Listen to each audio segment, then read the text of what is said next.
Hello, मैं हूं प्रियेश पारिक। स्वागत करता हूं आप सभी का मदर्स एजुकेशन आपके ऑनलाइन करंट अफेयर क्लासरूम में। हमारी क्लास एसएससी मेंस के लिए डिजाइन की गई है। इवन इसके अलावा जो अदर एग्जाम्स हैं उसके लिए भी स्टूडेंट्स इस क्लासरूम को देख सकते हैं और उन्हें कहीं ना कहीं डायरेक्टली और इनडायरेक्टली इस क्लास से बेनिफिट होने वाला है। चलिए आज की क्लास स्टार्ट करते हैं। आज की डेट है 2 सितंबर 2024 और हमारा लेक्चर स्टार्ट करते हैं विद दी फ्यू क्वेश्चन जो आपसे कल पूछे गए थे। पहला सवाल था, आपसे पूछा गया था कि vaccine vaccine for lung cancer, right, कि फेफड़ों से संबंधित कैंसर को ट्रीट करने के लिए हाल ही में एक बायोएनटेक कंपनी है जर्मनी की, बायोएनटेक कंपनी, नाम याद रखिएगा, बायोएनटेक। इस कंपनी के द्वारा वैक्सीन डिजाइन की डेवलप की गई है और उसके ट्रायल चल रहे हैं 7 कंट्रीज में, 7 कंट्रीज में क्या चल रहे हैं, ट्रायल। आपसे सवाल पूछा गया था कि इस वैक्सीन का नाम क्या है। देखिए इसका नाम जो वैक्सीन का वो है BNT 1। ये नाम आप याद रखिएगा, किसी भी एग्जाम के अंदर आपसे ऑब्जेक्टिव क्वेश्चन में पूछा जा सकता है कि जो चांसेस हैं, प्रोबेबिलिटी वो बढ़ जाती है, राइट। इसका नाम क्या है, BNT 116। क्लियर। अच्छा, इसमें क्या जो ट्रायल चल रहे हैं, क्या भारत में ट्रायल हो रहे हैं? बिल्कुल नहीं हो रहे हैं। कुछ देश है जैसे कि हंगरी है, टर्की है, पोलैंड है, यूएस, इंग्लैंड, जर्मनी, इन देशों में, कुल 7 देशों में चल रहे हैं ट्रायल्स। सेकंड क्वेश्चन आपसे पूछा गया था रिगार्डिंग दी,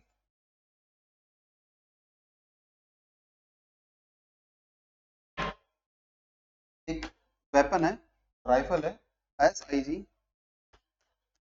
716, सिक्स और राइफल्स, क्या नाम है इसका, सिक्स और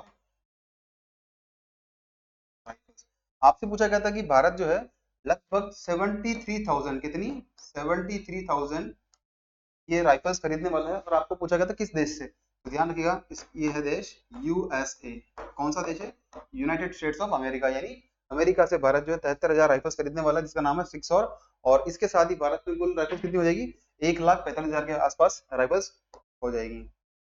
थर्ड क्वेश्चन आपसे पूछा गया था regarding the which committee has recommended the small finance bank, small finance bank, कि भारत में लघु वित्त बैंक बनाया जाए, इसकी अनुशंसा किस कमेटी के द्वारा की गई थी। तो देखिए रघुराम राजन थे भारत के आरबीआई गवर्नर, रघुराम राजन, और इन्होंने बनाई थी कमेटी इन द ईयर 2023 और उसके अध्यक्ष थे नचिकेत मौर्य।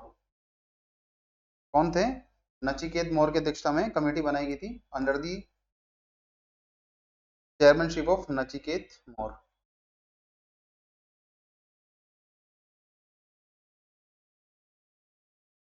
राइट। तो आप ध्यान रखिएगा, नचिकेत मौर्य कमेटी के रिकमेंडेशन पर ही हमने भारत में स्मॉल फाइनेंस बैंक बनाए गए। अच्छा, स्मॉल फाइनेंस बैंक, लघु वित्त बैंक से संबंधित हमने कल डिस्कशन किया था। अब आपको बताना है कि एक कमेटी और है और उसके अध्यक्ष एक महिला रही हैं। आपको बताना है कि स्मॉल फाइनेंसिंग बैंक से संबंधित एक कमेटी और किसकी अध्यक्षता के अंदर बनाई गई थी, राइट। और आज के लिए आपका सवाल है, वो सवाल हम आपसे पूछा जा रहा है इस प्रकार से कि आपको बताना है S C O council of head of the states, इसकी मीटिंग हाल ही में होने वाली है और इसके लिए भारत को जो है इनविटेशन दिया गया है बाय कंट्री। अब आपको बताना है कि किस देश के द्वारा इसकी अध्यक्षता की जाएगी इन month of October 2024, in which country. आपको बताना है कि अक्टूबर 2024-25 में, 2024 में होने वाली एससीओ की council of the head of the state meeting कहाँ होने वाली है और वर्तमान में एससीओ मेंबर कितने हैं। ये देखिए एससीओ के बारे में हम डिटेल के अंदर काफी बार पढ़ चुके हैं, तो आपको बताना है मेंबर्स ऑफ एससीओ कितने नंबर है इसके, 9 है, 10 है, 11 है, ये आपको बताना है रिगार्डिंग दिस। अच्छा, एक सेकंड क्वेश्चन आपसे पूछा जाएगा रिगार्डिंग दी पेरिस पैरालंपिक्स। तो the first Indian player to win 3 medals in Paralympics.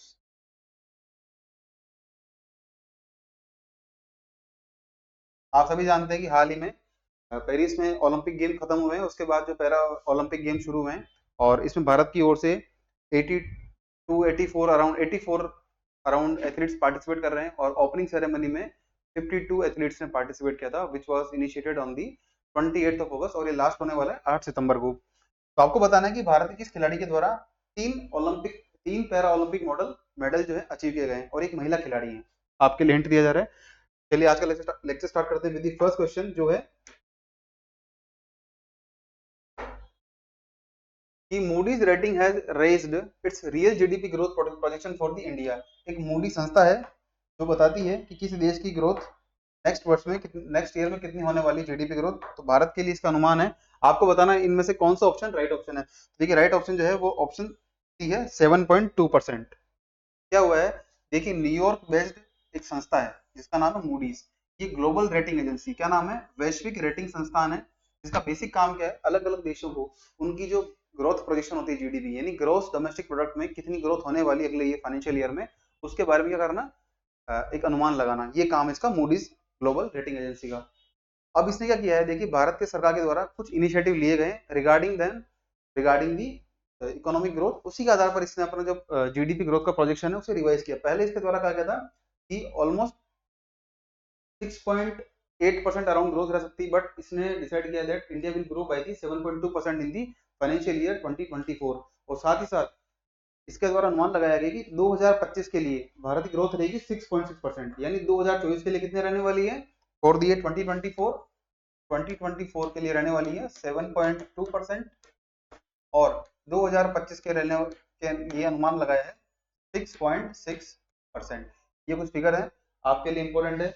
RBI ने कितना अनुमान लगाया है फाइनेंशियल ईयर 2024 के लिए और आईएमएफ ने कितना लगाया है, सॉरी वर्ल्ड इकोनॉमिक फोरम ने कितना लगाया है, आरबीआई ने कितना लगाया, गवर्नमेंट का अनुमान कितना। ये हम पढ़ चुके हैं कि भारत सरकार के द्वारा, आरबीआई के द्वारा और वर्ल्ड इकोनॉमिक फोरम के द्वारा अलग अलग ग्रोथ प्रोजेक्शन शो किए गए regarding the Indian economy.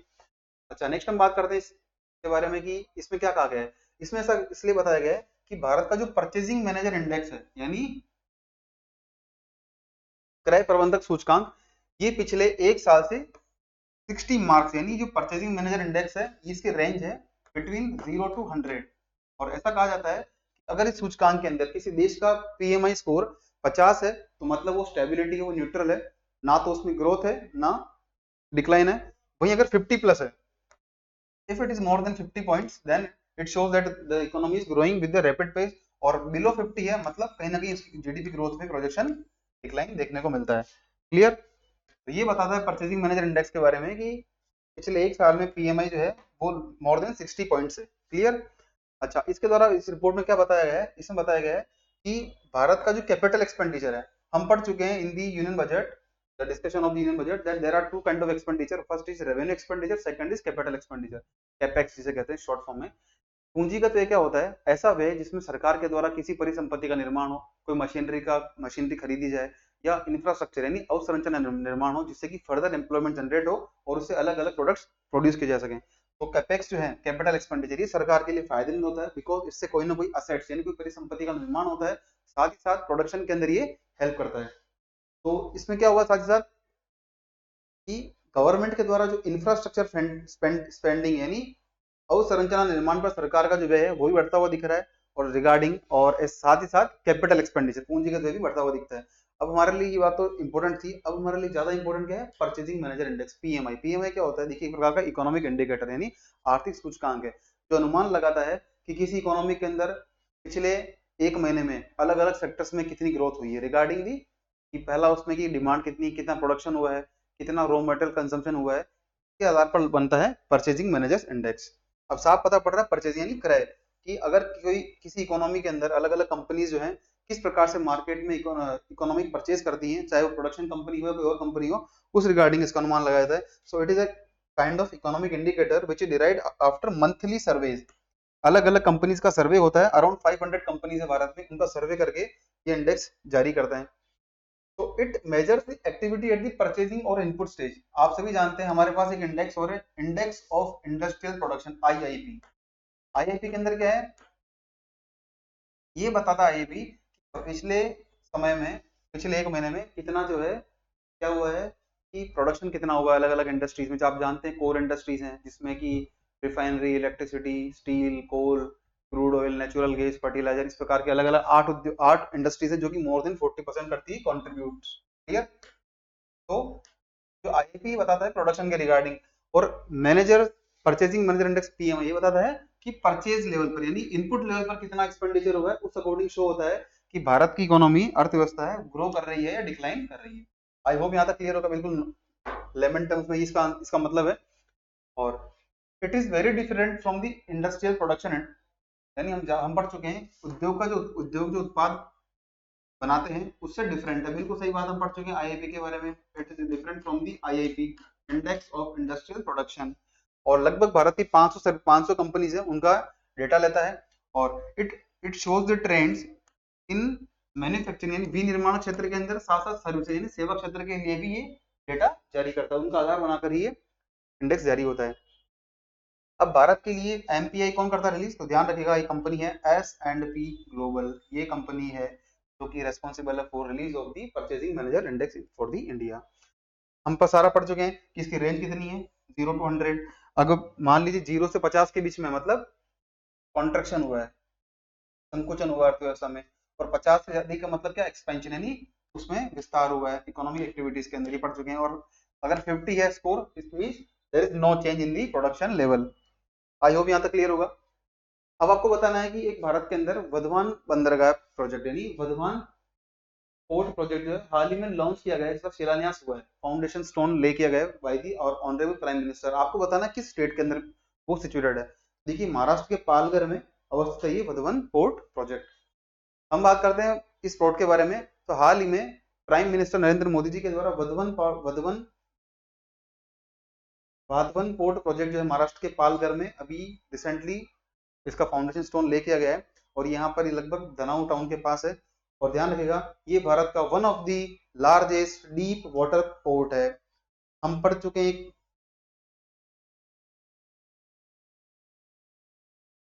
Tamil Nadu के अंदर एक पोर्ट है, कुछ दिन पहले हम पढ़ चुके हैं कि वो भारत का सबसे बड़ा डीप वाटर पोर्ट है। आपको बताना है कि वो पोर्ट कौन सा है। और साथ ही साथ जो दूसरा पोर्ट है वर्धमान या वाधवन पोर्ट है, ये भारत का भी one of the deep water port होने वाला है। देखिए पोर्ट दो तरह के होते हैं, मान लीजिए भारत की कोस्ट लाइन ये है, ये भारत है, और आप जानते हैं कि जो पश्चिमी हिस्सा है यानी वेस्टर्न कोस्ट है, वेस्ट कोस्ट है, वेस्टर्न घाट है, इस पर क्या है थोड़ा जेंटल स्टीप स्लोप है यानी तीव्र ढलान है। तो क्या होता है कि अगर मान लीजिए कोई बड़ा कंटेनर शिप, उसे डॉक करना है, उसे अगर वहां पर रुकना है तो उसके लिए कहीं ना कहीं गहराई चाहिए, राइट। तो कम से कम उस गहराई, उतनी गहराई तो हो कि वो बड़ा लार्ज शिपमेंट कैरियर शिप वहां पर आके डॉक कर सके। और ये कहाँ से होती है, ये डीप वाटर पोर्ट क्या होते हैं, जो समुद्र तट होता है, कोस्टल हमारा कोस्ट एरिया होता है, तट उससे कहीं अधिक होता है इनसाइड दी ओशन, राइट। और ये इसकी कॉस्ट कितनी है, it will cost around 76,000 crore रुपए, 76,000 करोड़ का प्रोजेक्ट होगा ये। और इसके अंदर क्या होगा, इसका एडवांटेज होने वाला है कि इंटरनेशनल शिपिंग रूट्स, आप जानते हैं भारत है, ये रहा भारत, और ये हमारा इंडियन ओशन है। चलिए इसे न्यू स्लाइड पर करते हैं, ये भारत है, राइट।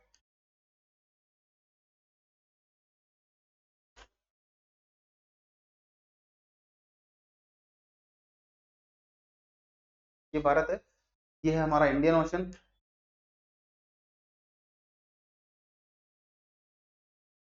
और यहाँ से जाता है ट्रांसशिपमेंट यानी इंटरनेशनल जो ट्रांसशिपमेंट्स है वो जाती है यहाँ से। अगर मान लीजिए महाराष्ट्र के यहाँ पर हम मुंबई के पास, महाराष्ट्र के अंदर पालघर में अगर हम बनाते हैं क्या एक पोर्ट, जिससे क्या होगा, अगर मान लीजिए कोई ऑल टुगेदर अफ्रीका से या फिर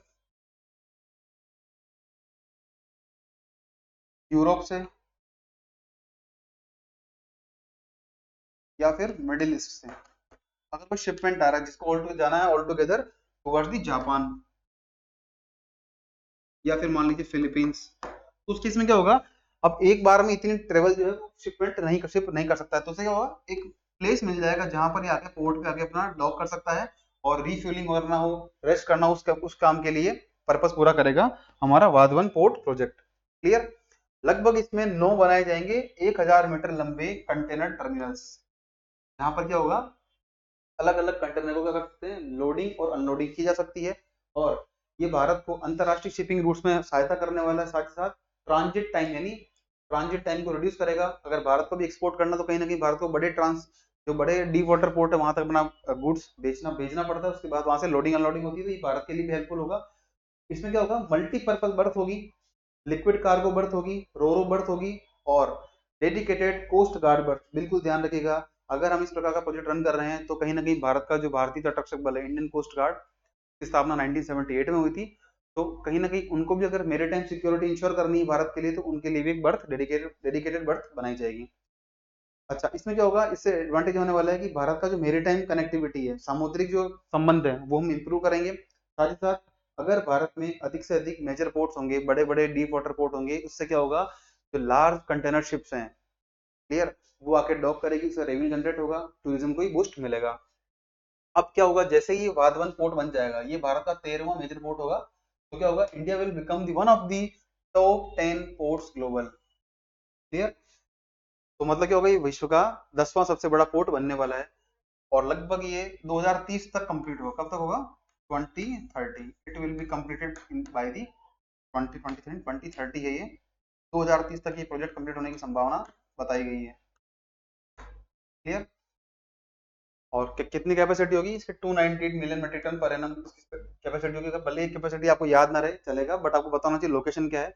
अब इसमें क्या होगा, it will forge our foreign trade with the far east, सुदूर पूर्वी क्षेत्र, उसके साथ यूरोप के साथ, मिडिल ईस्ट के साथ, अफ्रीका और अमेरिका के साथ हमारा जो ट्रेड संबंध है, ट्रेड रिलेशन, उसको बूस्ट करने वाला काम करेगा। और इससे लगभग 12 लाख जॉब्स यानी 12 लाख लोगों को रोजगार मिलने की संभावना जताई गई है। क्लियर। चलिए आगे बढ़ते हैं नेक्स्ट क्वेश्चन पे, जो है which company has announced the world wide launch of its new payment pass की सर्विसेज। किस कंपनी के द्वारा अपनी विश्व में नई पेमेंट पास की सेवा बनाने का, लॉन्च करने का कमिटमेंट किया गया है, घोषणा की है। तो ध्यान रखिएगा, ये है मास्टर कार्ड।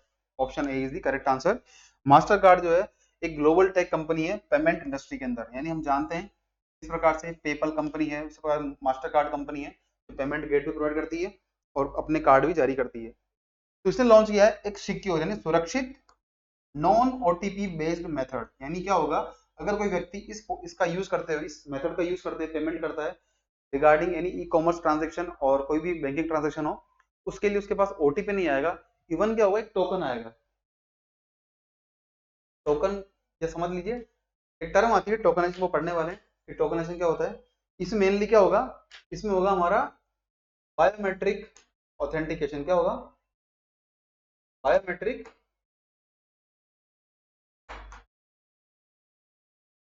बायोमेट्रिक ऑथेंटिकेशन के माध्यम से पेमेंट का ट्रांजेक्शन कंप्लीट किया जाएगा।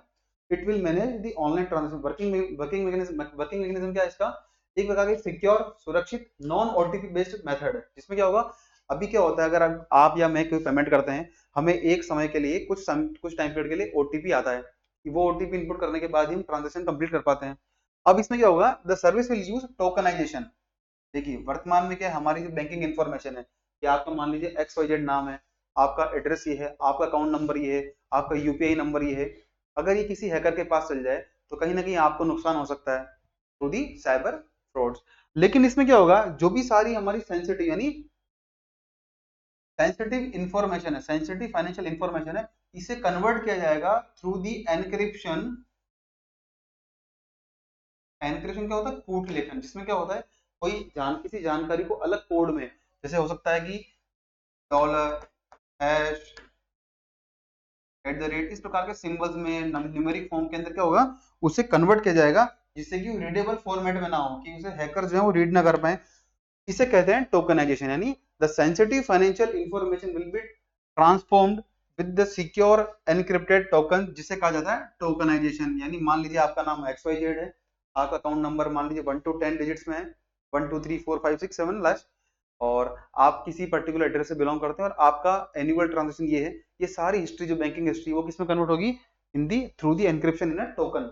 अब टोकन क्या करेगा, जब भी करना हो ट्रांजेक्शन वो टोकन ही आएगा इन दी पेमेंट गेटवे, आपकी सारी इंफॉर्मेशन उस पर नहीं आएगी। तो कहीं ना कहीं सिक्योर मेथड, सिक्योर चैनल हमें प्रोवाइड करता है क्या, टोकनाइजेशन, राइट। यही सारी बात इसके अंदर कही गई है। और जिससे क्या होगा, हमारी जो सारी जानकारी है पर्सनल या सेंसिटिव फाइनेंशियल इंफॉर्मेशन है वो किसी के साथ शेयर नहीं होगी। तो कहीं ना कहीं इसका एडवांटेज में देखने को मिलेगा for the for to curb cyber frauds.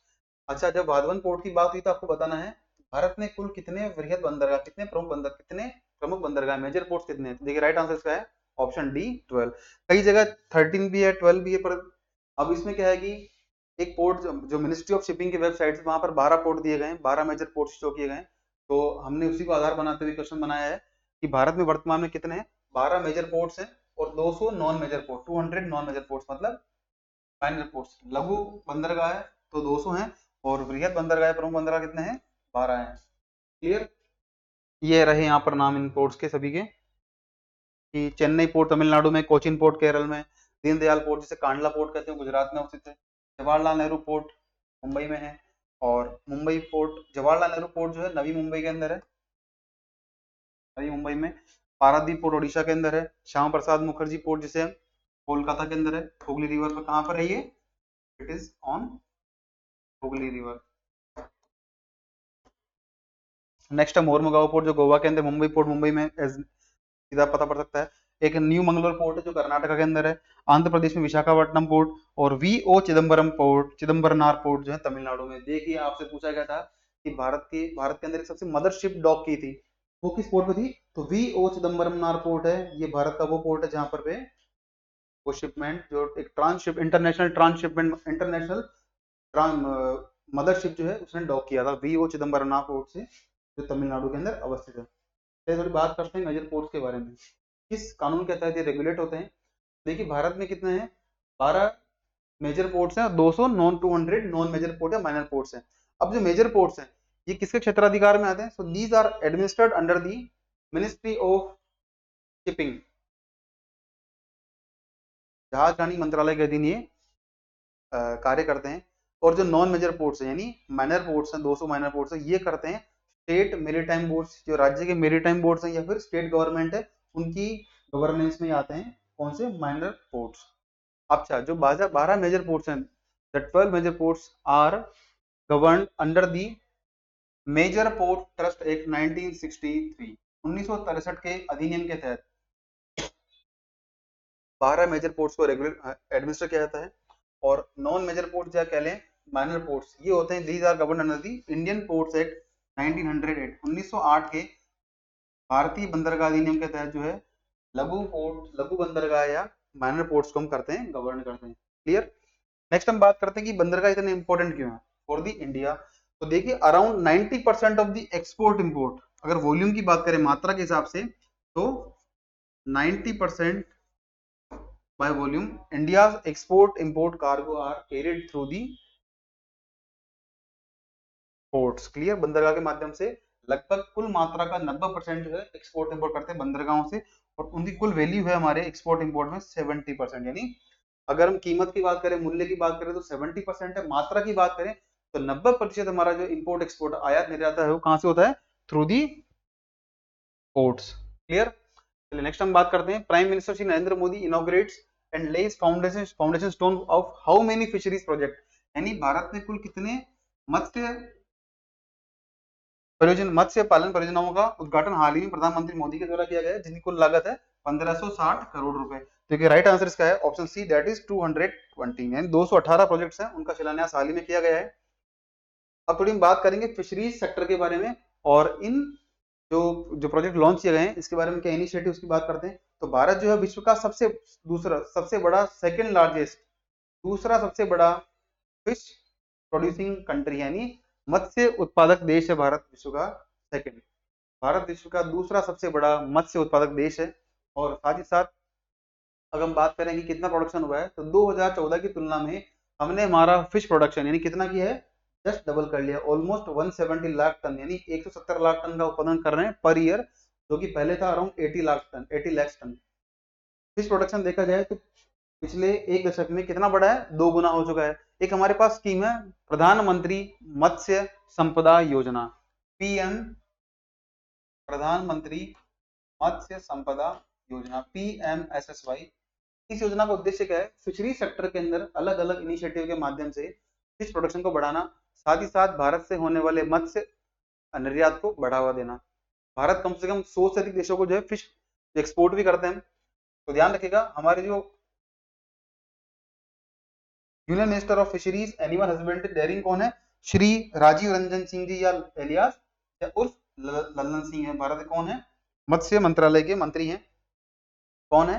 Rajiv Ranjan Singh ji. यह नाम याद रखिएगा। इनके द्वारा कहा गया है कि भारत में लगभग 175.45 लाख टन का उत्पादन हो रहा है और ये लगभग 2 गुना हो चुका है फ्रॉम दी 2013 एंड 14।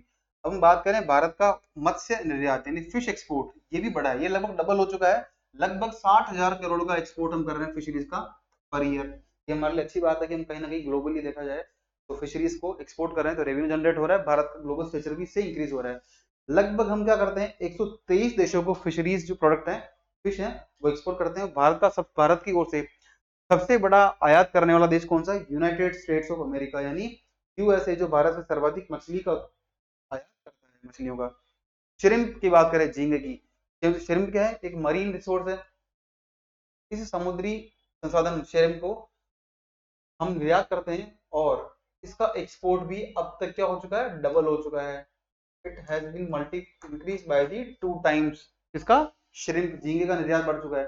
अच्छा, अभी जो प्रोजेक्ट लॉन्च हुए हैं इसमें एक योजना लॉन्च की गई जिसका नाम है national roll out of vessel communication and support system. यानी क्या है, जो हमारे मछुआरे हैं अलग अलग नावों का इस्तेमाल करते हैं, अगर वो किसी प्राकृतिक आपदा में है, किसी थ्रेट के अंदर है, क्लियर, तो उसमें उस समय उनको चाहिए कहीं ना कहीं सरकार की तरफ से असिस्टेंस।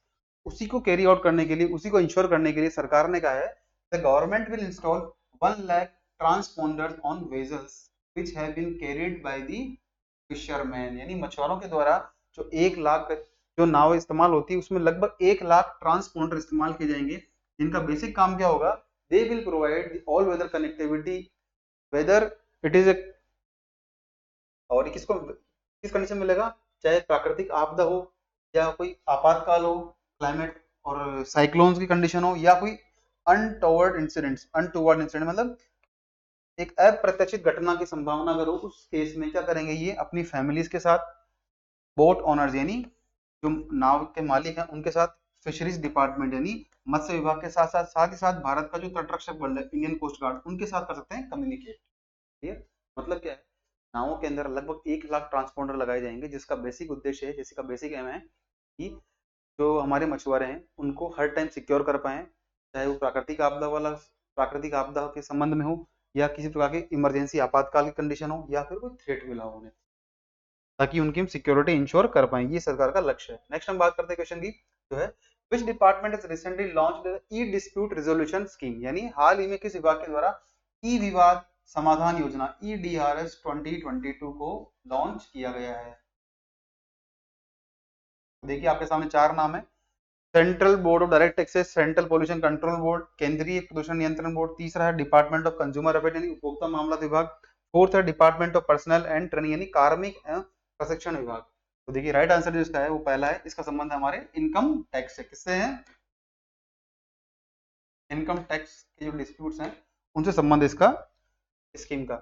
ध्यान रखिएगा, इनकम टैक्स अधिनियम 1961 का सेक्शन 245 एम है, MA है, इसके अंडर सरकार ने स्टार्ट किया है EDRS यानी इलेक्ट्रॉनिक डिस्प्यूट रिजोल्यूशन स्कीम 2022।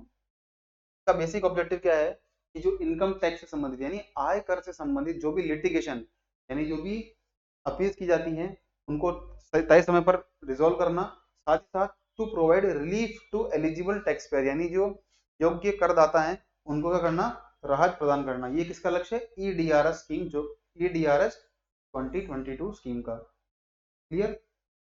और जो सेक्शन 245 MA है इसी के अंदर प्रावधान है कि सरकार के द्वारा क्या होगा?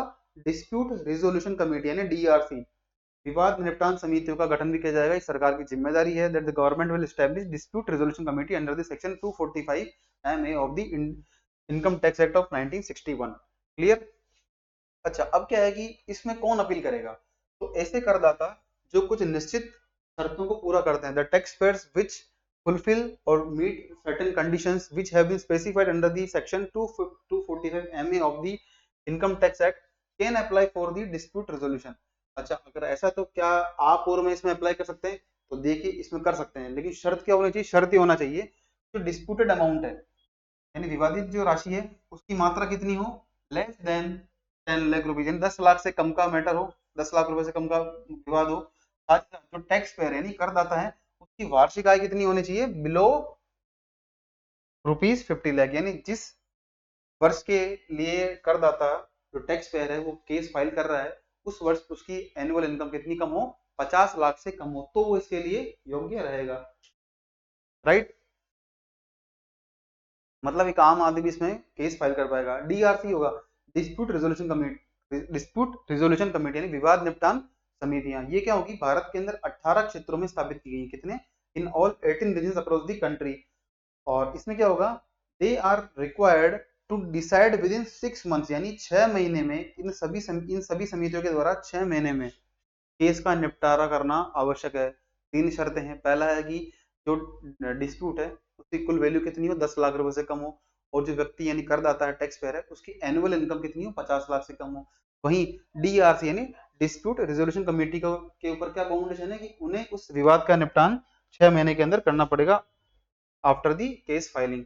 अच्छा, नेक्स्ट है प्रोजेक्ट नमन। नमन परियोजना आपको बताना है किसके द्वारा लॉन्च किया गया हाल में। इसका राइट आंसर जो है वो है भारतीय नौसेना नहीं है, ना ही securities and exchange board of India यानी भारतीय प्रतिभूति और विनिमय बोर्ड, ये भी नहीं है, ना ही रिजर्व बैंक ऑफ इंडिया है। इसका राइट आंसर है इंडियन आर्मी, भारतीय सेना के द्वारा लॉन्च किया गया है प्रोजेक्ट नमन। देखिए ये जो आपके पास जितने भी क्वेश्चन पूछे जा रहे हैं, या तो ये कहाँ से बिलोंग करते हैं?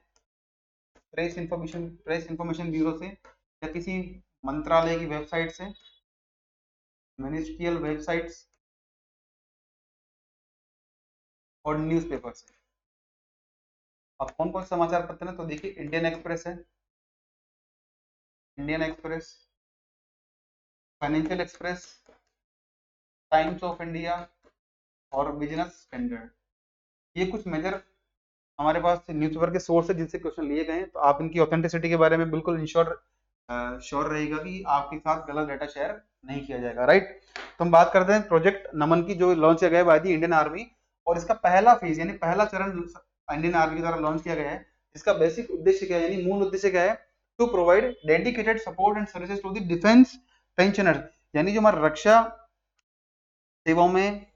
सेवाओं की जो पेंशन भोगी हैं उनको, वेटरन्स को और उनकी फैमिली मेंबर को, यानी भारतीय सेना में काम कर चुके सभी कार्मिकों को जो कि रिटायर्ड हो चुके उनको और उनके फैमिली को क्या करना? सुविधाएं प्रदान करना। क्लियर, ये लक्ष्य है इसका प्रोजेक्ट नमन जो कि इंडियन आर्मी के द्वारा लॉन्च किया गया है। अब अच्छा, आपके लिए सवाल यहाँ से बनता है, chief of the army staff कौन है? तो आर्मी स्टाफ हमारे जनरल उपेंद्र द्विवेदी हैं, जो कि भारत के आर्मी चीफ भी हैं। अच्छा, इसमें क्या होगा? इसमें होगा कि जो प्रोजेक्ट नमन है उसका बेसिक एजेंडा आप समझ चुके हैं कि जो हमारे पेंशनर, डिफेंस पेंशनर्स हैं, उनकी फैमिली हैं, मेंबर्स हैं, जो किन और किन से उनके करीबी लोग हैं, उनको क्या करना? इस प्रकार की सेवाएं प्रदान करना। अब ये किसके अराउंड इंप्लीमेंट हो रहा है? So it is centred around the implementation of the स्पर्श, एक डिजिटल पेंशन सिस्टम है किसका? इंडियन आर्मी, जिसका नाम है Sparsh. Sparsh stand for the system for pension administration Raksha, यानी रक्षा क्षेत्र में काम कर चुके सभी पेंशन भोगियों के लिए डिजिटल पेंशन सिस्टम से संबंधित स्कीम का नाम है स्पर्श। और इसी के इर्द गिर्द जो है ये काम करता हमारा प्रोजेक्ट नमन। क्लियर, कि उन्हें किसी प्रकार से पेंशन प्राप्त करने में कोई दुविधा हो उस रिगार्डिंग ये काम करेगा। यहाँ तक क्लियर आपका? So it will provide help to the next of kin across the country. और इसका ऑब्जेक्टिव क्या होगा कि अगले 2 से 3 साल में लगभग भारत में 200 सेंटर जो है हम स्टैब्लिश करें अप्रोक्सीमेटली, ये इसका लक्ष्य है। अब चेक के अंदर अब कहीं ना कहीं बैंक तो हेल्प करेगा, तो ध्यान रखिएगा HDFC बैंक जो है इसमें अपनी सेवाएं दे रहा है। इसका काम क्या है? जो आवश्यक या मूलभूत IT इंफ्रास्ट्रक्चर यानी इंफॉर्मेशन टेक्नोलॉजी इंफ्रास्ट्रक्चर है वो कौन देगा? It will be provided by the HDFC bank. Clear, और इसमें जो कॉमन सर्विस सेंटर होंगे CSC होंगे। क्लियर, जिसकी स्थापना करेगा लोकल मिलिट्री। अब एचडीएफसी क्या करेगा, एचडीएफसी क्या करेगा, जो भी हमारे विलेज लेवल के एंटरप्रेन्योर यानी ग्रामीण स्तर के जो उद्यमी हैं उन्हें 1 साल तक 20,000 रुपए स्टाइपेंड देगा, 20,000 रुपए ग्रांट देगा, जिससे कि इस प्रोजेक्ट को क्या सफलतापूर्वक इम्प्लीमेंट कर पाए। राइट, अब थोड़ी न्यूज की बात कर लेते हैं, इसके बाद हम करेंगे रिवीजन कुछ इंपॉर्टेंट टॉपिक्स का। तो पहला टॉपिक, पहला न्यूज आ रहा है टाइफून शनशान से, जो कहाँ आया था, रिसेंटली जापान के अंदर आया था टाइफून शानशान या शनशान। क्लियर। अब आपको बताना, इससे पहले भी टाइफून आ चुका है जापान के अंदर, हम डिस्कस कर चुके हैं रिगार्डिंग। तो आप बताइएगा, earlier typhoon hit in Japan, Japan में हाल में, इससे पहले भी कोई टाइफून को चक्रवात आया था क्या? तो बिल्कुल आया था, उसका नाम बताइएगा आप, क्या नाम उसका। अच्छा, नेक्स्ट न्यूज आती है हुरोन रिच लिस्ट से।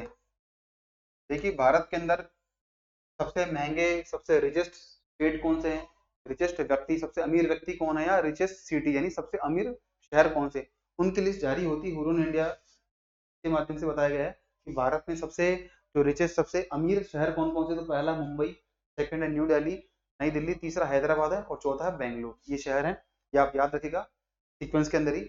और नेक्स्ट हम बात करें कौन सा शहर भारत में सबसे अमीर है, तो ध्यान रखिएगा, पहला महाराष्ट्र, सेकंड है नई दिल्ली, तीसरा गुजरात है, चौथा तमिलनाडु। यानी सिटी के मामले में, सिटी के मामले में और स्टेट के मामले में महाराष्ट्र और दिल्ली टॉप पर है। एक तरफ मुंबई है और न्यू दिल्ली, एक तरफ स्टेट का नाम बात करें तो महाराष्ट्र और दिल्ली है। अच्छा, रिचेस्ट यानी सबसे अमीर व्यक्ति कौन है भारत के, तो देखिए मुकेश अंबानी जी और गौतम अडानी जी के बीच में कंपटीशन चलता रहता है, कभी अब अंबानी जी ऊपर आते हैं, कभी अडानी जी ऊपर आते हैं। इनके बारे में हम क्या कहें, बहुत ही रिचेस्ट पर्सन है गौतम अडानी जी, फर्स्ट रैंक पर है, फिर मुकेश अंबानी जी, फिर थर्ड पे हैं शिव नाडर जी, फोर्थ साइरस सी पूनावाला जो कि सीरम इंस्टीट्यूट ऑफ इंडिया के फाउंडर है, फिफ्थ है दिलीप शांघवी जी। ये कुछ फेमस पर्सनालिटीज हैं जिनकी एनुअल इनकम, जिनकी टोटल वेल्थ भारत में सर्वाधिक है। अच्छा, हम बात करते हैं रीजन के बारे में। We will revise quickly the last week news. तो पहला है कि भारत का जो मिनिस्ट्री है, कॉमर्स मिनिस्ट्री, वाणिज्य मंत्रालय के अधीन एक विभाग है, विभाग नहीं कह सकते, एक पद है, directorate general of trade remedies, DGTR के द्वारा कहा गया है कि वियतनाम से जो स्टील आता है, स्टील कौन सा, हॉट अलॉय और नॉन अलॉय स्टील, और जिसको कहते हैं हॉट रोल्ड फ्लैट स्टील। तो क्या है कि कहीं ना कहीं भारत में वियतनाम के माध्यम से चीन का स्टील भारत में इंपोर्ट हो रहा है, जिसकी जा रही है डंपिंग, यानी कम कीमत पर उसको भारत के अंदर लाया जा रहा है, जिससे नुकसान हो रहा है हमारी लोकल इंडस्ट्रीज को। क्या हो रहा है, हमारी क्षेत्रीय डोमेस्टिक इंडस्ट्री से नुकसान हो रहा है। इसके लिए क्या किया है, एक इन्वेस्टिगेशन की गई है regarding the Vietnamese steel import. Next हम बात करें योजना के बारे में, जो है पीएम सूर्यघर मुफ्त बिजली योजना। देखिए सेंटर सेक्टर स्कीम है, यानी केंद्रीय क्षेत्र की योजना है, 100% फंड कहां से आएगा, by the government of India. Clear. इसका उद्देश्य क्या है कि भारत में लगभग 1 करोड़ परिवारों को, यानी 1 crore household will be provided free electricity which install roof top solar system at their home. ऐसे परिवार जो कि अपने घरों में roof top solar system install करेंगे, उन्हें फ्री इलेक्ट्रिसिटी दी जाएगी। कितना, 300 यूनिट तक। क्लियर। इसकी कुल कितनी लागत आएगी, लागत है 75,021 करोड़ रुपए। ये 300 यूनिट है ना, ये पर मंथ है, कितना है, पर मंथ। क्लियर। देखिए भारत चाहता है कि 2070 तक क्या करें, नेट जीरो इमिशन कार्बन के कंट्री बन जाएं। इसी की ओर हम बढ़ते हुए तीन जो ये पीएम सूर्य, प्रधानमंत्री सूर्य घर मुफ्त बिजली योजना को लॉन्च किया गया है। ये लॉन्च हुई थी, इसे अप्रूवल मिला था कैबिनेट के द्वारा ऑन 29 फरवरी। अब इसमें क्या सब्सिडी मिलती है, सब्सिडी दो तरह से मिलती है। पहली सब्सिडी मिलती है अगर कोई व्यक्ति 2 किलोवाट तक का प्लांट लगाता है, कितना, 2 किलोवाट क्षमता का सोलर रूफटॉप सिस्टम लगाता है, तो उसे मिलेगी 60%। यदि वो 2 से 3 किलोवाट कैपेसिटी के मध्य का लगाता है, तो उसे मिलेगी 40% additional subsidy, additional system cost मिलेगी उसको। कितनी मिलेगी, एडिशनल सिस्टम कॉस्ट। तो कुल सब्सिडी कितनी होगी, 60% अराउंड होगी, 3 किलोवाट तक मिल जाती है। अच्छा, अब एक न्यूज आती है, 17th international earth science olympiad कहाँ हुआ था, ध्यान रखिएगा, बीजिंग चाइना के अंदर इसका आयोजन हुआ था। 17वीं अंतरराष्ट्रीय पृथ्वी विज्ञान ओलंपियाड जो है उसका आयोजन हुआ था चाइना के, चीन के बीजिंग में। नेक्स्ट हम बात करें FSSAI यानी food safety and standard authority of India यानी खाद्य सुरक्षा एवं मानकीकरण प्राधिकरण, भारतीय खाद्य सुरक्षा एवं मानकीकरण मानक प्राधिकरण FSSAI, इसके द्वारा हुआ है second global food regulator summit as a part of the world food India. ये कहाँ हुआ है? भारत मंडपम, जो कि कहाँ स्थित है? नई दिल्ली में। यानी union ministry of health and family welfare के एजिस में, यानी परिवार एवं स्वास्थ्य कल्याण मंत्रालय के तत्वावधान में FSSAI यानी भारतीय खाद्य सुरक्षा एवं मानक प्राधिकरण के द्वारा दूसरा ग्लोबल फूड रेगुलेटर समिट का आयोजन हुआ है 19 से 21 सितंबर को, जो हुआ है नई दिल्ली के भारत मंडपम कन्वेंशन सेंटर में। थीम क्या थी?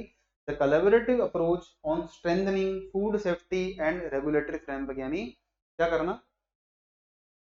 खाद्य सुरक्षा और नियामकीय ढांचे को मजबूत करने के लिए एक कलेक्टिव यानी कोलैबोरेटिव अप्रोच यानी सहयोगी कदम या सहयोगी प्रयास के एकात्म प्रयास हम कह सकते हैं, इस प्रकार की थीम रखी गई है for the second global food regulator summit, जो हुई थी नई दिल्ली के भारत मंडपम में। अच्छा, भारत के जो कैग ऑफिस है, कैग क्या काम करता है? It audits all the accounts of state government as well as the union government, mainly करते हैं केंद्र सरकार के अकाउंट्स को। तो कैग का पूरा नाम है the controller and auditor general of India. इनके द्वारा एमओयू किया गया है with the country for sharing and collaborating expertise in the field of auditing, यानी अंकेक्षण के क्षेत्र में अपने एक्सपीरियंस को शेयर करने के लिए भारत ने उज्बेकिस्तान के साथ एक एमओयू किया, जिसमें कि भारत का कैग ऑफिस है वो अपने एक्सपीरियंस को शेयर करेगा विद दी उज्बेकिस्तान, जो है जिसकी राजधानी है ताशकंद। क्लियर? नेक्स्ट न्यूज आती है इंडिया और इसराइल की। क्या हुआ है? भारत और इसराइल ने एक एमओयू साइन किया है, एस्टेब्लिशमेंट करना है। क्या करेंगे? It will establish water technology centre at the IIT Madras. IIT Madras में माना जाएगा जल तकनीकी केंद्र। कहाँ बनाया जाएगा? IIT मद्रास के अंदर। अब अच्छा, हम बात करते हैं न्यूज की जो आ रही है मलक्का स्ट्रेट की। क्यों? क्योंकि कहीं ना कहीं ये डिस्प्यूट साउथ चाइना सी डिस्प्यूट से संबंधित न्यूज है। तो मलक्का स्ट्रेट जो 3 देशों के मध्य स्थित है, मलेशिया, इंडोनेशिया और सिंगापुर, ये ध्यान रखिएगा 3 देशों के मध्य स्थित है मलक्का स्ट्रेट, जो कि कहीं ना कहीं एक चौक पॉइंट है ग्लोबल ट्रेड का, ग्लोबल मैरीटाइम ट्रेड का। अगर उसे बंद कर दिया जाए तो कहीं ना कहीं ग्लोबल ट्रेड को भी नुकसान पहुंचता है। अब नेक्स्ट न्यूज है साउथ चाइना सी की। क्लियर? ये किन देशों के मध्य है? जो ये विवाद है चीन, Taiwan, Philippines, Indonesia, Vietnam, Thailand, Cambodia, Malaysia के मध्य एक विवाद है। प्रकार देख सकते हैं आप, ये साउथ चाइना सी 9 डेश लाइन है, जो चीन बताता है कि ये पूरा क्षेत्राधिकार चीन का आता है। क्यों? क्योंकि चीन ने यहाँ पे बोला है आइलैंड हमारे द्वारा बनाए गए। तो ध्यान रखिएगा मेन आइलैंड कौन से हैं? पार्शियल आइलैंड, स्प्रेटली आइलैंड, जिन पर डिस्प्यूट है साउथ चाइना सी के अंदर। ये एक जेम्स शोल है और एक स्कार्बरो शोल है, ये आपको याद रखना है। और 9 डैश लाइन का संबंध किससे है? साउथ चाइना सी से। अगर हम इस सी की बात करें साउथ चाइना सी की, तो ध्यान रखिएगा around 40% of the petroleum products traded globally through this year, यानी विश्व में 40% जो कच्चा तेल है, सॉरी पेट्रोलियम उत्पाद हैं, उनका व्यापार होता है साउथ चाइना सी से। क्लियर? दूसरा है through the South China see every year around 40% of China trade, China का 40%, भारत का 33% और जापान का 20% जो है व्यापार होता है विश्व के अलग अलग देशों से। यानी India India carries 33% of global trade with the other countries through the South China Sea. तो कहीं ना कहीं भारत के लिए प्लेस जो काफी महत्वपूर्ण हो जाता है। अच्छा, भारत ने यूएसए के साथ एक साइन किया है ट्रीटी, जिसका नाम है non binding security of supply arrangement, यानी SOSA भारत ने साइन किया है अमेरिका के साथ। ये ध्यान रखिएगा। नेक्स्ट है फॉर्मर आर्मी चीफ जनरल थे हमारे सुंदरराजन पद्मनाभन जी। ये हाल ही में इनका निधन हुआ है, सुंदरराजन पद्मनाभन जी। और इन्होंने ऑपरेशन पराक्रम, जो कि 2001 में पार्लियामेंट अटैक के बाद कैरी आउट किया गया था, उसको इन्होंने उस समय लीड किया था। He was the army chief during the operation पराक्रम इन द ईयर 2001-2002। अब अच्छा, एक अपॉइंटमेंट आती है श्री अशोक कुमार सिंह जी के बारे में। अशोक कुमार सिंह जी कौन है? तो ध्यान रखिए इन्हें बनाया गया है द डायरेक्टर जनरल, यानी महानिदेशक किसका? Employees state insurance corporation, ESI, इसका नाम आप सभी ने सुना होगा कि राज्य बीमा एम्प्लॉइज स्टेट इंश्योरेंस कॉर्पोरेशन, यानी राज्य बीमा निगम है ये। क्लियर? राज्य कर्मचारी बीमा निगम, इसके डीजी बनाए गए हैं श्री अशोक कुमार सिंह जी। अब हम बात करें ईएसआईसी की, तो ये कहाँ पर स्थित है, तो नई दिल्ली के अंदर स्थित है, मिनिस्ट्री ऑफ लेबर एम्प्लॉयमेंट के दिन काम करता है। और ये कार्मिकों का जो कर्मचारी उनका स्टेट इंश्योरेंस कॉर्पोरेशन है। ये मिनिस्ट्री की हमने बात कर ली। ये बनाया गया है थ्रू एन एक्ट, तो इसे कहते हैं it is known as a statutory body. कैसे बना है ये, it was established in the year 1952 under the ESI act, यानी एम्प्लॉइज स्टेट इंश्योरेंस एक्ट, यानी राज्य कर्मचारी निधि के तहत राज्य कर्मचारी बीमा अधिनियम के तहत इसको 1952 में स्थापना की गई है। For the implementation of ESIC यानी एम्प्लॉइज स्टेट इंश्योरेंस स्कीम को लागू करने के लिए इसका गठन किया गया है। अब दिल्ली एयरपोर्ट ऐसा है भारत का जिसे मिला है एक दर्जा, जो भारत का पहला पोर्ट जिसे कहा गया है जीरो कार्बन इमिशन स्टेटस, यानी ऐसा एयरपोर्ट जहां पर कार्बन का उत्सर्जन बहुत होता ही नहीं, अप्रोक्सीमेटली जीरो होता है। क्यों होता है, बिकॉज वहां पर ई व्हीकल्स को प्रमोट किया गया है और जो अलग अलग इनिशिएटिव लिए गए हैं उसकी वजह से इसको मिला है। अब सरकार के द्वारा बोला गया है कि हम क्या करेंगे, किसानों की बात एक रेडियो प्रोग्राम शुरू करने वाले हैं सितंबर मंथ में। और इस प्रकार आप जानते हैं मन की बात रेडियो प्रोग्राम जो है हमारे भारत के प्रधानमंत्री के द्वारा किया जाता है, उसी की तर्ज पर हम ये शुरू करने वाले हैं। और किसने कहा, it was said by the minister of agriculture and farmers welfare Shri. अब आप बताइए कि भारत के कृषि मंत्री कौन है वर्तमान, जो कि एमपी के पहले सीएम रह चुके हैं, शिवराज सिंह चौहान जी भारत के वर्तमान में केंद्रीय कृषि मंत्री हैं। तो farmer south African cricketer Morne Morkel जो है गेंदबाज है साउथ अफ्रीका के, उनको बनाया गया भारत का bowling coach. Head coach Gautam गंभीर है। असिस्टेंट कोच यानी सहायक कोच कौन है, अभिषेक नायर और रियान टेन डोशेट। बॉलिंग कोच है Morne Morkel, fielding coach T Dilip है। क्लियर। उत्तराखंड की बात करें, उत्तराखंड देखिए विश्व का पहला ऐसा राज्य है जिसने क्या किया है, लॉन्च किया है ग्रोस एनवायरमेंटल प्रोडक्ट इंडेक्स यानी जीईपी इंडेक्स। जीईपी इंडेक्स जो है एक प्रकार का ग्रीन जीडीपी को प्रमोट करने का इंडेक्स है, जो शोकेस करता है कि स्टेट में इकोनॉमिक डेवलपमेंट के लिए कितना नुकसान वहां के इकोसिस्टम यानी पारिस्थितिकी तंत्र को पहुंचाया गया है। क्लियर। इसमें 4 पैरामीटर हैं, एक तो एयर क्वालिटी, वाटर क्वालिटी यानी वायु एवं जल गुणवत्ता। दूसरा है कि एक वर्ष में कितने पौधे लगाए गए हैं, ट्री प्लांटेड इन 1 ईयर। चौथा है एरिया ऑफ ऑर्गेनिक सोइल यानी जैविक मृदा का कुल क्षेत्र कितना है राज्य के अंदर। नेक्स्ट हम बात करें एक स्कीम के बारे में जिसका नाम है रीजनल कनेक्टिविटी स्कीम, क्षेत्रीय संपर्क योजना, जिसका नाम है उड़ान, उड़े देश का आम नागरिक। ये क्यों पढ़ रहे हैं, इसका वर्जन जो है उड़ान 5.4 हाल ही में लॉन्च किया गया है, इसके बारे में पढ़ते हैं। ये क्या है, ये कंपोनेंट है भारत का India national civil aviation policy of 2016 यानी भारत का जो 2016 का राष्ट्रीय सिविल नागरिक उड्डयन नीति उसका एक हिस्सा है, जो लॉन्च किया गया है by the ministry of civil aviation नागरिक उड्डयन मंत्रालय के द्वारा अक्टूबर 2021 को किया गया है। ये लगभग 10 साल के लिए स्कीम लॉन्च की जाएगी और इसके तहत 27 अप्रैल 2017 को पहली फ्लाइट शुरुआत की गई थी प्रधानमंत्री के द्वारा, जिसका जो गई थी शिमला से दिल्ली की ओर। नेक्स्ट हम बात करते हैं लोजेन डायमंड लीग 2024 जो कि स्विट्जरलैंड के अंदर आयोजित हुई है। तो पेरिस 2024 के ब्रॉन्ज मेडलिस्ट हैं एंडरसन पीटर्स, जो जिनका संबंध है ग्रेनाडा देश से। कहां से है, ग्रेनाडा देश से। इन्होंने इस चैंपियनशिप को जीता है। और सेकंड नंबर पर है भारत के नीरज चोपड़ा, जिन्होंने अपना 89.49 मीटर का थ्रो किया है इस कंपटीशन में। नेक्स्ट हम बात करें स्टेच्यू ऑफ यूनियन की, यानी भगवान हनुमान जी का, लॉर्ड हनुमान जी का स्टेच्यू बनाया गया है यूएस के टेक्सास शहर में। और ये यूएसए का तीसरा सबसे बड़ा statue after the statue of liberty of New York और Pegasus and dragon statue in the Florida. अब ये कहां स्थित है, तो श्री अष्टलक्ष्मी मंदिर है जो कि शुगरलैंड में स्थित है, वहां पर ही बनाया गया है 90 फीट का 90 फीट का ये टॉल स्टेच्यू है लॉर्ड हनुमान का। क्लियर। और भारत के बाहर ये और टेक्सास, भारत के बाहर सबसे बड़ा स्टेच्यू है जो कि बनाया गया टेक्सास शहर के अंदर। श्री चिन्ना जी स्वामी जी की पद्म भूषण अवार्ड है। इनका उद्देश्य था कि कहीं ना कहीं अमेरिका के अंदर, उत्तरी अमेरिका के अंदर क्या करना, स्पिरिचुअल एपिसेंटर बनाना। इसलिए इन्होंने इनके प्रयास के माध्यम से ही 90 फीट का बड़ा हनुमान जी का एक स्टेच्यू बनाया गया, जिसे कहा गया स्टेच्यू ऑफ यूनियन। कहाँ बना है, टेक्सास शहर में। क्लियर। चलिए आज की क्लास हम समाप्त करते हैं यहीं पे और अगली क्लास में मिलेंगे, तब तक के लिए आप पढ़ते रहिए। और अगर आपके एंड पर कोई ऐसा सुझाव हो आप देना चाहें तो प्लीज कमेंट बॉक्स में मेंशन करिए, we will try to cover in our next classes. And thank you so much for being with us.